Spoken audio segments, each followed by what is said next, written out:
Meu nome é Luciano Lacerda, sou historiador, mestre em História, doutor em Educação pela PUC São Paulo. Fiz o meu pós-doutoramento no Departamento de Psicologia da UFSCar. A primeira coisa importante, vocês viram que eu passei por vários programas totalmente diferentes, né? Várias áreas, né? História, Educação, Psicologia. Então, já tive em vários programas de pós-graduação. E uma das coisas que eu fui descobrir com o tempo é que cada programa pode ter um perfil muito diferente. Tem programa de pesquisa, né, que tem muitas disciplinas para você cursar. Por exemplo, o meu doutorado foi muita disciplina. Na PUC, no programa de educação, eram 7 disciplinas, era muita coisa. Enquanto outros programas que eu até vi e até pensei em entrar, eu já vi programa com uma disciplina. Estou falando do doutorado. Em geral, no mestrado tem um pouco mais. Mas mesmo assim, existe uma variação muito grande, com poucas disciplinas ou com muitas disciplinas. Você tem que ver no seu programa qual que é o perfil, quantas disciplinas você tem que cursar. Como é que você vê isso? Se você for lá no regimento interno do programa ou no edital que lançou para o processo seletivo, se você está ainda se preparando, o processo seletivo não está aberto, você olha o edital do último processo seletivo, porque esse tipo de coisa demora muito para mudar. De modo geral, isso durante anos é a mesma estrutura, tá? Muitos anos. Você precisa saber qual é a quantidade de disciplinas que você precisa cumprir. Então, tá lá escrito no edital e no regimento. Olha, para fazer o mestrado aqui, você precisa ter tantos créditos, e esses créditos, eles estão tantos da dissertação, tantos de disciplina. Aí, à medida que você vai vendo lá quantos créditos cada disciplina vale, aí você entende mais ou menos quantas disciplinas você precisa fazer, tá? Por exemplo, tá dizendo lá,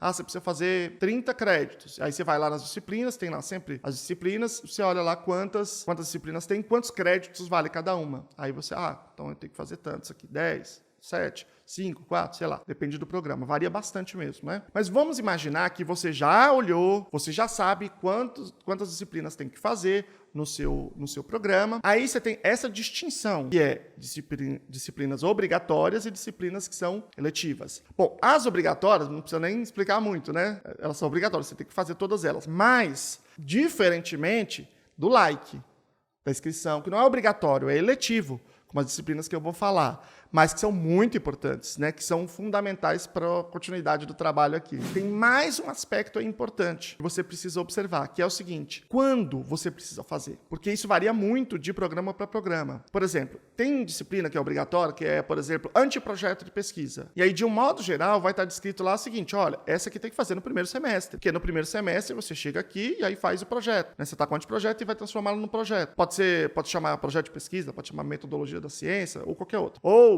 noções básicas daquela área que você está fazendo o mestrado, né, ou o doutorado. Então, existe algumas dessas disciplinas obrigatórias que elas estão relacionadas à formação na área, formação básica, né, sobre a perspectiva daquele programa, pelo menos, e você tem que fazê-la obrigatoriamente no primeiro semestre. E tem disciplinas que não tem quando você precisa fazer. Então, você pode se organizar para fazer o primeiro, segundo, terceiro, quarto semestre, não há problema. E aí você pode distribuir conforme a sua conveniência. Eu vou dar ainda mais uma sugestão sobre essa distribuição, tá? Mas é importante você ter essa informação, porque essa informação é que vai determinar como você vai escolher as elegíveis. Porque, por exemplo, se estiver dizendo lá que você tem que fazer uma tal obrigatória, e essa obrigatória você tem que fazer nesse semestre, aquele horário daquela obrigatória, pronto, ele está preenchido. Você não pode escolher uma outra disciplina. Porque você pode ter disciplinas que estão no mesmo horário, isso é bastante comum, né? Então você não vai poder fazer. Por quê? Porque você vai estar numa sala e não na outra, não tem jeito, né? É incompatível. E aí aquela disciplina letiva naquele horário você já tem que descartar. Vamos imaginar que você já fez isso.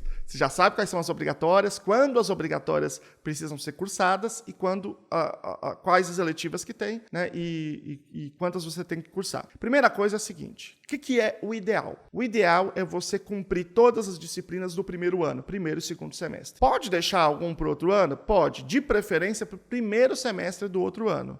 Mesmo assim, o mínimo possível. Por quê?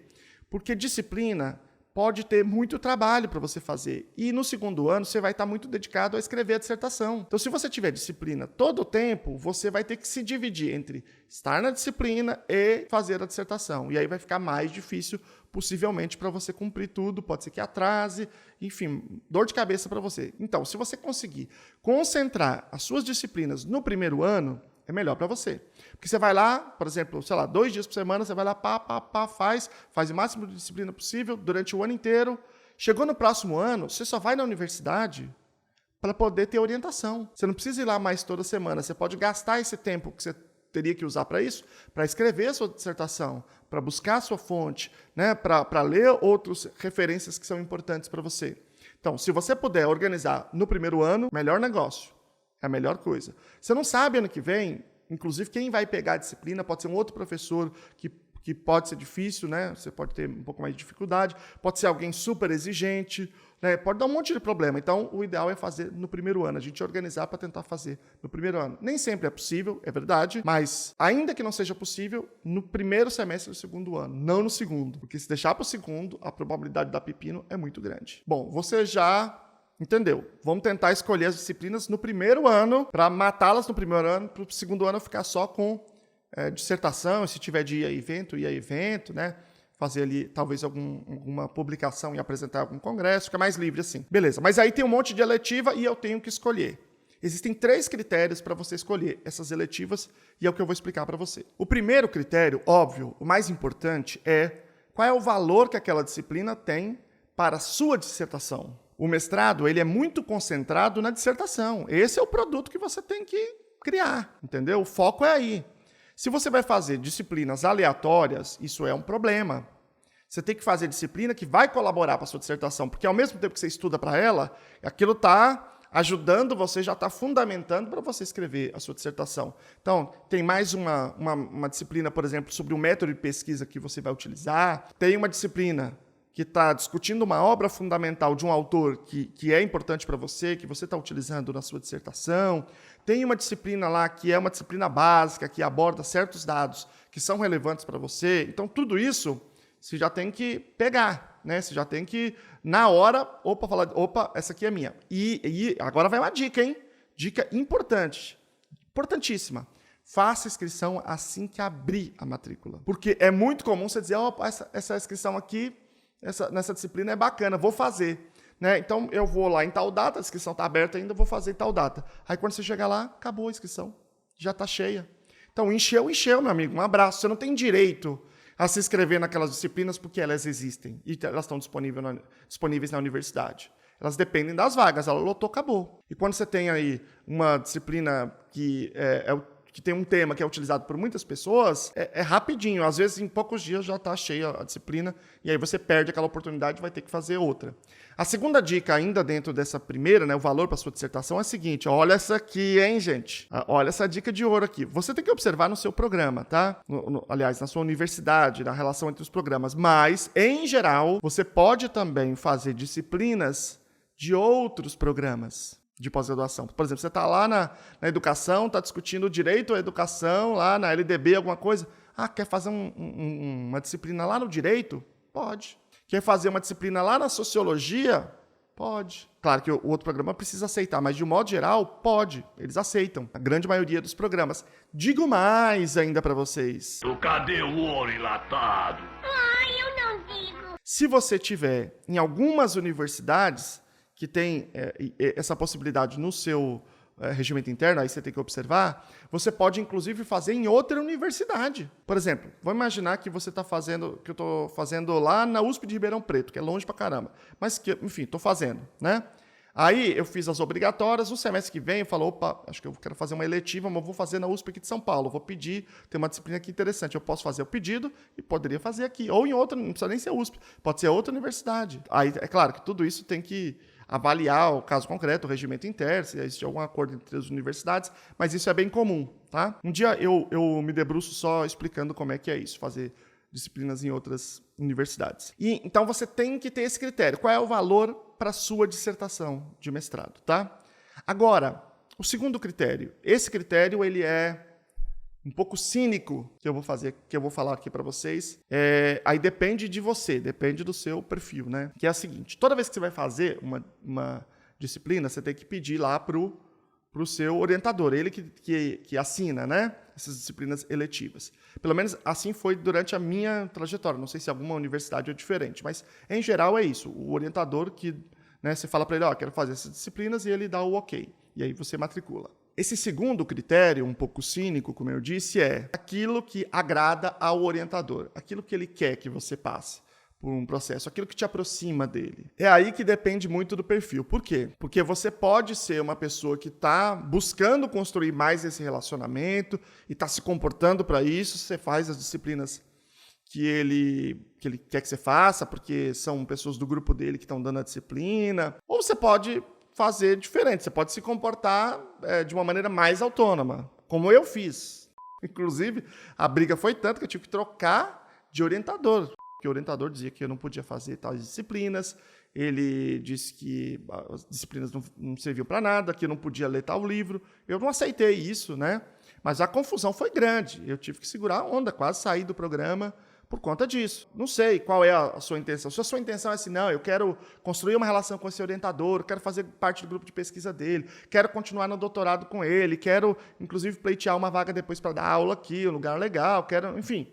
Aí tudo bem, daí faz sentido você, né, falar, não, beleza, vê aí, o que você acha melhor, professor? E aí faz as disciplinas que ele propuser, tudo bem também, né? Porque se você se opuser e tiver uma postura mais autônoma, você vai ter que segurar a onda. Eu já fiz um vídeo aqui sobre o que você precisa saber antes de pleitear o mestrado para você não ficar dependente do orientador. Muitas vezes o indivíduo faz isso, ele é subserviente, não porque ele quer construir uma relação, mas porque ele não sabe como ser autônomo, ele não tem de fato, ele não aprendeu essa autonomia. E aí eu expliquei o que você precisa fazer para ser mais independente, para não ser um indivíduo que desenvolve essa relação de dependência que eu acho extremamente nociva, né? E ela tem muito a ver com essa toxicidade dessa relação, que muitas vezes desgasta muito a saúde mental aí dos estudantes, né? Dos pós-graduandos. E o terceiro critério que você deve utilizar para escolher as suas disciplinas é uma conveniência de semestre e de carga horária. Quando você vai olhar lá as disciplinas, você vai ver que os créditos que cada uma compõe pode ser diferente. Isso tem a ver normalmente com a carga horária que elas têm. Disciplinas com maior carga horária valem mais créditos. Com menor carga horária valem menos créditos. Pelo menos na minha experiência, na minha trajetória, né? Pode ser que tenha algum outro critério aí. Então você precisa ver se aquelas disciplinas vão cumprir a quantidade de créditos que você precisa naquele programa. Como eu disse, programas de ensino podem exigir diferentes quantidades de créditos, né? Então, vou pegar ali aquela que é maior, tem mais crédito, aquela porque eu já cumpro o que eu preciso. Aí talvez você possa ter menos disciplinas, porque são disciplinas maiores, né? Então, essa é uma conveniência que você tem que ter. Aí você tem que observar ainda mais duas coisas. Primeiro, quando aquela disciplina é oferecida, porque às vezes a disciplina só é oferecida nos primeiros semestres, não no segundo semestre do ano. Então você está agora, tem uma disciplina legal, quero fazer essa disciplina, então ou eu faço agora, primeiro semestre do ano, por exemplo, ou só vou fazer ano que vem, que só tem no primeiro semestre. Então, então vale a pena eu fazer agora, porque eu já quero matar esse ano as disciplinas, né? E tem também, nessa correlação, você tem que entender o seguinte, que um professor que está dando essa disciplina agora, não necessariamente é ele que vai dar na outra vez que ela for oferecida. Segunda coisa importante, hein? Por quê? Porque muitas vezes os programas revezam os professores, aí depende do programa, claro que você tem que observar. E ainda tem mais uma coisa em relação a essa conveniência, que é o seguinte, você vê o dia e o horário daquela disciplina, porque, por exemplo, ela pode estar ao mesmo tempo que uma disciplina obrigatória, então miou para você. Ela pode estar num dia muito diferente, que às vezes é difícil de você ir até a faculdade. Eu vou falar da minha experiência. Eu sou professor de ensino fundamental 2, né, de história. Então, para mim, é possível eu organizar as minhas aulas, para dar as aulas na escola, em 3 dias. Então, ficaria, quarta, quinta e sexta, ou segunda, terça e quarta. Agora, imagine se as minhas disciplinas na universidade, estudava em outra cidade, né, em São Paulo, na PUC, eu morava em São Sebastião, imagina o seguinte, se as aulas fossem terça e quinta, lá na PUC, e eu tivesse aula na escola segunda, quarta e sexta. Então, eu teria que ficar segunda, ir para São Paulo, voltar, dar aula na quarta, ir para São Paulo, voltar. Então, era muito difícil para mim. Então, eu sempre juntava as aulas em 2 dias. Então, o que me importava mais na hora de construir, né, a minha matrícula das disciplinas que eu ia fazer era, eu preciso fazer uma disciplina, por exemplo, segunda de manhã, que é obrigatória. A pergunta é, o que tem segunda à tarde aí? Tem uma disciplina boa? O que tem de coisa boa aí, à tarde ou de noite, que eu possa pegar? Tem esse aqui legal, então, beleza. Esse aqui tem valor para a minha dissertação, então vou pegar esse aqui. Esse aqui é um tema que me interessa, vou pegar esse aqui. Terça, digamos que eu tivesse uma disciplina obrigatória na terça à tarde. O que tem terça de manhã aí? Porque aí eu formava um bloco, fazia segunda e terça, e aí beleza, depois eu poderia ir embora, voltar para o meu trabalho. É claro que tem gente que tem bolsa, que mora perto da faculdade, outros 500, né? mas ainda assim pode ser que haja uma melhor conveniência de você fazer num horário ou em outro. Portanto, você tem que observar esses 3 fatores. Vou retornar. Primeiro, o valor para a sua dissertação. Segundo, o quanto isso afeta o seu orientador. Terceiro, a conveniência de qual semestre que a disciplina é oferecida, qual a carga horária dela e qual é o dia da semana e horário que ela é oferecida. Dito isto, você faz uma boa seleção, por exemplo, como eu fiz, né? Primeiro semestre, as obrigatórias, né, e mais algumas eletivas aí completando um bloco. Segundo semestre, as obrigatórias e mais algumas eletivas aí completando os blocos. E aí, no segundo ano, já podia ficar totalmente dedicado à dissertação, totalmente livre para poder escrever e sempre mantendo um contato com o orientador, né, mas mantendo um contato à medida que ele necessitava, ou que eu necessitava, não precisava estar toda semana fazendo trabalho, assistindo aula, ou seja, eu estava com a cabeça totalmente já voltada para o meu objeto de estudo e para escrever a minha perspectiva específica sobre ele, que é o trabalho fundamental do mestrado, tá bom? Grande abraço, gente, tchau para vocês, até a próxima.